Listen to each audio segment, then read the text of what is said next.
Let's bring in our panel now to discuss yet another huge win for President Trump and America.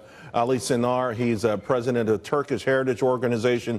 Hadley, Heath Manning, the Independent Women's Forum Policy Director. Hadley, let me start with you. This was a really remarkable win a couple of months ago when Erdogan sort of seemed to be digging his heels in. I don't think a lot of people expected this to happen this quickly. You know, it's a win for President Trump, but it's also a win for what is right and what is good. And we're happy to see Pastor Brunson coming back to the United States. On the other hand, it's a travesty that this happened in the first place. You know, you think about this as 2 years of this American man's life that he'll never get back. And unfortunately, this is all too common in Turkey for people to be jailed even under false and ridiculous charges like those faced by Pastor Brunson. So it's a sad reminder that not everywhere in the world do people have the same political, religious, and civic freedoms that we have as Americans. Yeah, although, Hadley, we do expect it from our NATO allies, and in this particular case, from Turkey, which is increasingly becoming a more integrated part with the West. Well, we should hope for better from Turkey, certainly. But unfortunately, this is a recent pattern of abuse against not just people like Pastor Brunson, but other journalists, anyone really who dissents against the state in Turkey is at risk of being treated similarly. Even Turkish people can be prosecuted for up to 35 years for charges like those that Pastor Brunson faced. And that's simply not right. We should expect better, especially from Turkey. Ali, walk us through how this all evolved. I mean, from the arrest and imprisonment of Pastor Brunson to the more recent dramatic, really a showdown, if you will, between President Trump and Erdogan, where sanctions were applied. We saw Turkey's markets in turmoil, and people were really worried that this could have blossomed into something a lot worse.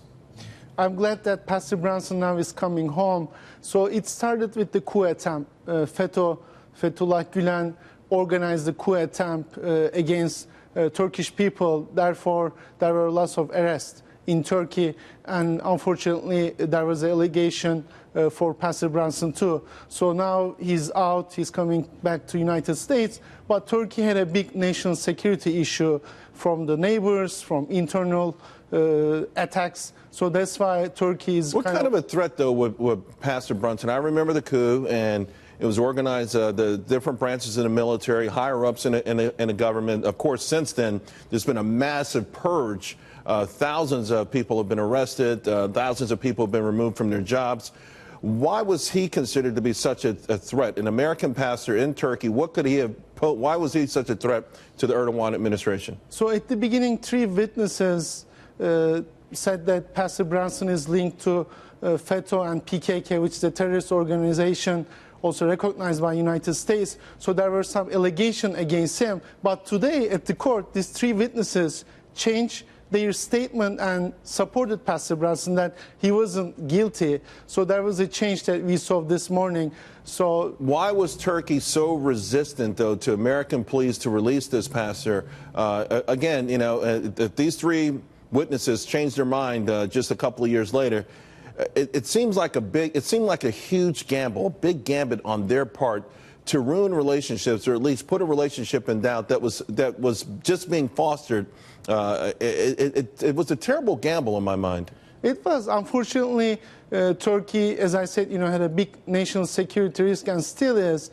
And it's up to the justice system that the Turkish government said, Well, how did an American pastor pose a threat to the Erdogan government? I don't know. I mean, this shouldn't happen. But as I said, the justice system make a decision today and gave the good news. Real quick, let me ask you, think any deals, what will come of this now? I mean, this is a big move for Turkey. You think we'll remove some sanctions because of this and try to start to mend the relationship? I think there will be some good news from the U.S. side as well. I mean, at the end, reducing the tension between U.S. and Turkey, both 2 NATO allies, needs to get close to work together. Right. So I think we'll see some good news from the U.S. side and help Turkish economy as well. And open dialogue will help to get 2 NATO allies closer. Hadley, what do you see coming, happening after this? President Trump saying that no deal was made, but certainly Erdogan will say, hey, listen, help us out. We did the right thing, no matter how belated it was. And to Ali's point, we do want to foster a good relationship in that region, which is still a boiling point. We do, but it's going to be difficult. You know, Pastor Brunson's release isn't the only issue at stake here when it comes to relations between the U.S. and Turkey. We support the Kurdish militia. This is something that Turkey generally views as a threat. So there's other tensions in our relationship that we have to work out. But certainly it's the right thing for Pastor Brunson to come home. But as you mentioned, Charles, far overdue. So tough to give Turkey credit here.